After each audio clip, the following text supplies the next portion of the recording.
Telugu Desam party జాతీయ ప్రధాన కార్యదర్శి నారా లోకేష్ నేటి నుంచి 2 రోజుల పాటు తమిళనాడులో పర్యటించనున్నారు. కోయంబత్తూరు నుంచి లోక్సభకు పోటీ చేస్తున్న తమిళనాడు బీజేపీ అధ్యక్షుడు అన్నామలైకి మద్దతుగా ఆయన గురు శుక్రవారాల్లో ఎన్నికల ప్రచారం నిర్వహించనున్నారు.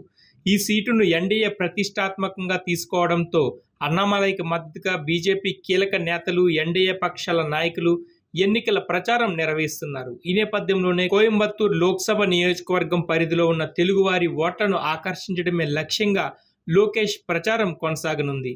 ఈ నియోజకవర్గంలో స్థిరపడిన తెలుగువారే లక్ష్యంగా ఆయన ఎన్నికల ప్రచారం నిర్వహించనున్నారు.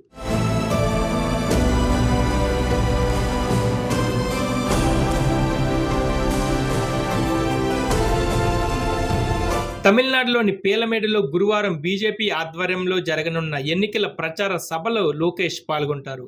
ఉదయం నుంచి సాయంత్రం వరకు రోడ్ షో, ఇంటింటి ప్రచారంలో పాల్గొన్న తర్వాత బహిరంగ సభలో ప్రసంగిస్తారు. ఈ నియోజకవర్గంలో తెలుగు ఓటర్ల ప్రభావం ఎక్కువగా ఉంటుంది.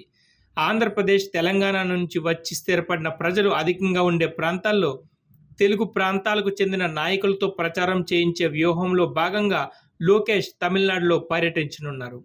గతంలోనూ టీడీపీ నాయకులు తమిళనాడు ప్రాంతంలో ప్రచారం చేసిన సందర్భాలున్నాయి.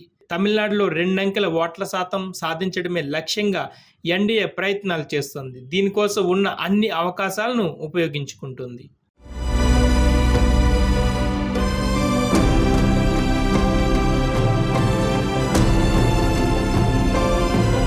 తమిళనాడు పర్యటనలో భాగంగా శుక్రవారం సింగనల్లూరు ఇందిరా గార్డెన్లో తెలుగు పారిశ్రామికవేత్తలతో లోకేష్ సమావేశమవుతారు.